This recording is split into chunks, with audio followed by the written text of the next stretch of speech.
સુરત જિલ્લા સબ જેલ નજીક ₹30,000ની લાંચ લેતા ઘનશ્યામ પોપટ નામના પોલીસ કર્મીને એસીબીએ રંગે હાથે ઝડપી પાડ્યો છે।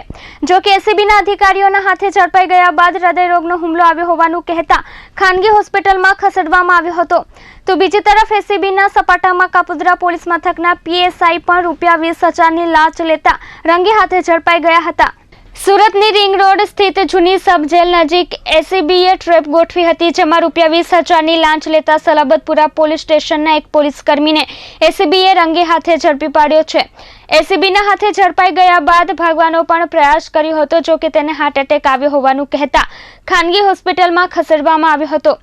ઘટના બાદ પોલીસના ઉચ્ચ અધિકારીઓ સહિતનો પોલીસ કાફલો તાત્કાલિક હોસ્પિટલ દોડી ગયો હતો, જ્યાં ₹20,000ની લાંચમાં ઝડપાયેલો પોલીસ કર્મી સલાબતપુરાના ડી સ્ટાફનો પોલીસ કર્મી ઘનશ્યામ પોપટ હોવાનું જાણવા મળ્યું છે।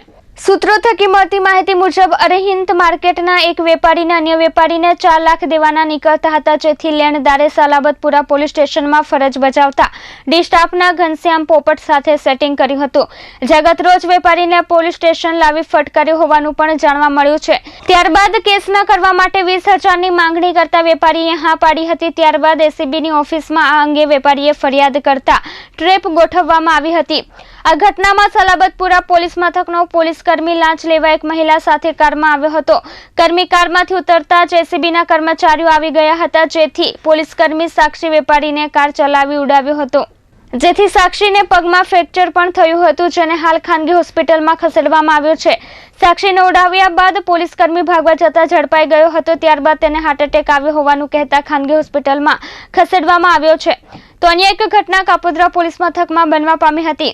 સુરતના કાપોદ્રા પોલીસ મથકમાં ફરજ બજાવતા પીએસઆઈ કેએમ માલીવાડ ₹20,000ની લાંચ લેતા પોલીસ મથકમાં જ ઝડપાઈ ગયા હતા, જેને લઈ એક જ દિવસમાં એસીબીના 2 ઠેકાણાઓ પર પડેલા દરોડાએ સમગ્ર પોલીસ બેડામાં ખળભળાટ મચાવી દીધો છે।